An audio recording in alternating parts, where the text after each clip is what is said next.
మూసీ ప్రక్షాళనే ధ్యేయంగా ప్రభుత్వం ముందడుగు వేస్తుంది. అంతా బాగానే జరుగుతున్నా బేతల మాంత్రికుడు ఎంటర్ అయ్యాడు. పేదల భుజంపై తుపాకీ పెట్టి అలజడి సృష్టిస్తున్నాడు. ఇంతకీ పేదలను రెచ్చగొడుతున్నది ఎవరు? దేనికోసం ఇదంతా? ఫామ్ హౌస్లకు కాపాడుకునేందుకు బడాబాబులు వేసిన స్కెచ్ ఏంటి? Let's watch this story. Speed గా మూసీ ప్రక్షాళన సర్వే. కబ్జాకోర్ల గుండెల్లో మొదలైన అలజడి. పెద్దల ఫామ్ హౌస్ల రక్షణ కోసం పేదల భుజంపై తుపాకీ. మళ్లీ తెరపైకి బేతాళ మాంత్రికుడు. మూసీ ప్రాజెక్టును అడ్డుకునేందుకు భారీ స్కెచ్. అది 1908 సెప్టెంబర్ 27, 28. దాదాపు 450 ఏళ్ల చరిత్ర కలిగిన హైదరాబాద్ చరిత్రలో ఇదో చీకటి అధ్యాయం. అప్పటి వరకు పెర్ల్ సిటీగా ముగిసిపోయిన హైదరాబాద్ ఊహించని జలప్రలయంతో విలవిలలాడింది.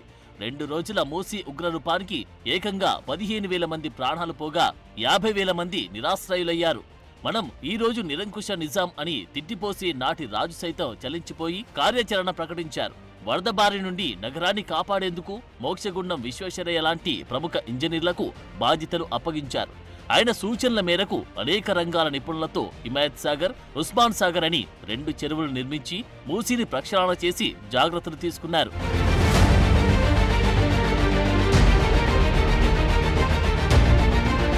నాడు నగరాన్ని కాపాడుకునేందుకు ఎంతో ప్రతిష్టాత్మకంగా కట్టిన సాగర్ చెరువులు నేడు బడాబాబుల విలాసాలకు, ఫామ్ హౌస్ సోకులకు అడ్డాగా మారాయి. దీంతో మూసీ మళ్లీ మోసుకుపోయింది.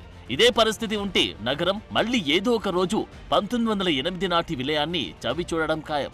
ఇదే ముందే గ్రహించిన సీఎం రేవంత్ రెడ్డి మూసీ ప్రక్షాళన ప్రాజెక్టు చేపట్టారు. ఈ ప్రాజెక్టు గురించి ఎవరు అడగకపోవచ్చు, కానీ నాయకుడు బాధ్యతతో వ్యవహరించాల్సిన అవసరం ఉంది. భవిష్యత్తులో తలెత్తే ప్రమాదాలను అంచనా వేసి జాగ్రత్తలు తీసుకోవడం నాయకుడికి ఉండాల్సిన లక్షణం. అందుకే మూసీ ప్రక్షాళనకు ప్రభుత్వం సిద్ధమైంది. అంతా సాఫీగా జరుగుతున్న క్రమంలో అక్కడ నిప్పురవ్వలు రాజుకుంటున్నాయి. ఇంతకీ ఈ నిప్పురవ్వలు రాజేస్తున్నది ఎవరు? పేదల భుజాలపై తుపాకీ పెట్టి ప్రభుత్వానికి గురిపెట్టిన బడాబాబులు ఎవరు? రియల్ ఎస్టేట్ మాఫియా స్పాన్సర్షిప్ లో మొదలైన ఈ అలజడి వెనుక హస్తం ఎవరిది? ఇంకెవరు? గడిచిన 5 ఏళ్లలో తెలంగాణ రాజకీయాల్లో బేతాళ మాంత్రికుడిగా వ్యవహరించిన ఓ బడా నేత, పల్లం రాజు లాంటి కాంగ్రెస్ నేత ఫామ్ హౌస్ కూల్చివేయడం, దానికి కాంగ్రెస్ హైకమాండ్ కూడా గ్రీన్ సిగ్నల్ ఇవ్వడంతో ఇక లాభం లేదని బేతాళ మాంత్రికుడు రంగంలోకి దిగినట్టు రాజకీయ వర్గాల్లో ప్రచారం జరుగుతోంది. బేతాళ మాంత్రికుడు వేసిన స్కెచ్ను అమలు చేసే బాధ్యత బీఆర్ఎస్ నాయకుడు హరీష్ తీసుకున్నట్లు తెలుస్తోంది.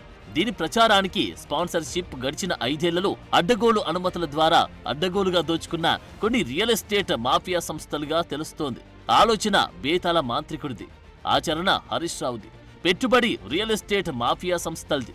గత 10 ఏళ్లలో కేటీఆర్ మున్సిపల్ మంత్రిగా ఉండి అడ్డగోలుగా లబ్ధి పొందిన రియల్ ఎస్టేట్ సంస్థలు ఇప్పుడు మూసీ ప్రక్షాళనకు వ్యతిరేకంగా ఫండ్ చేస్తున్నాయన్నది బహిరంగ రహస్యం.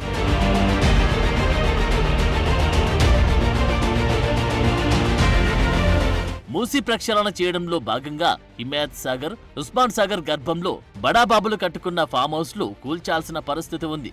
గడిచిన 6 నెలలుగా ప్రభుత్వం మూసీ ప్రక్షాళనపై అవగాహన కల్పిస్తూనే ఉంది. మూసీ పరివాహకంలో పేదలు, మధ్యతరగతి వాళ్ళు ఉంటే వారికి పునరావాసం, వారి పిల్లలకు నాణ్యమైన విద్యకు ప్రభుత్వమే గ్యారంటీ ఇచ్చింది. దీనికి వారంతా మానసికంగా సిద్ధపడుతున్న తరుణంలో బేతాళ మాంత్రికుడు ఓ నిప్పు రాజేశాడు. ఈ పేదలను రెచ్చగొడితే ఉస్మాన్ సాగర్, హిమాయత్ సాగర్ గర్భంలో పెద్దల ఫామ్ హౌస్లు సేఫ్ గా ఉంటాయన్న వ్యూహంలో భాగంగా ఇదంతా చేస్తున్నట్టు తెలుస్తోంది.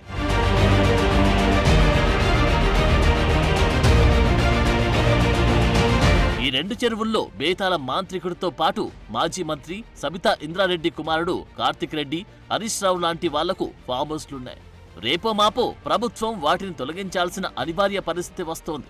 ఈ ప్రమాదాన్ని గుర్తించి వాళ్లు ముందే పేదల ముసుగులో స్కెచ్ వేసినట్టు సమాచారం. ప్రభుత్వం తమ వరకు రాకముందే పేదలను రెచ్చగొట్టి అలజడి సృష్టించడం ద్వారా మూసీ ప్రక్షాళన ప్రాజెక్టును అడ్డుకునే కుట్రకు తెరలేపినట్టు తెలుస్తోంది. పేదలను ముందు పడేస్తే రేపు తమ ఫామ్ హౌస్ల వరకు మ్యాటర్ రాదని సేఫ్ గేమ్ ఆడుతున్నారన్నమాట.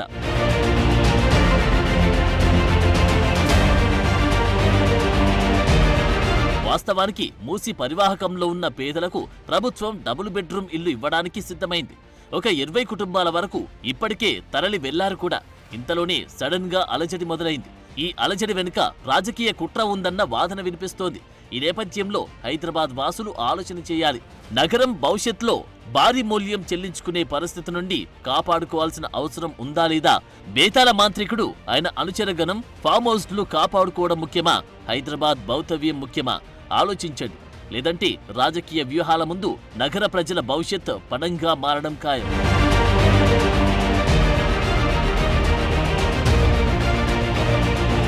ఇక ట్విస్ట్ ఏంటంటే ఈ అక్రమ కట్టడాలకు అనుమతిచ్చిన మాజీ మున్సిపల్ మంత్రి కేటీఆర్ జ్వరం నేపథ్యంలో గడప దాటకపోవడం దేనికి సంకేతం?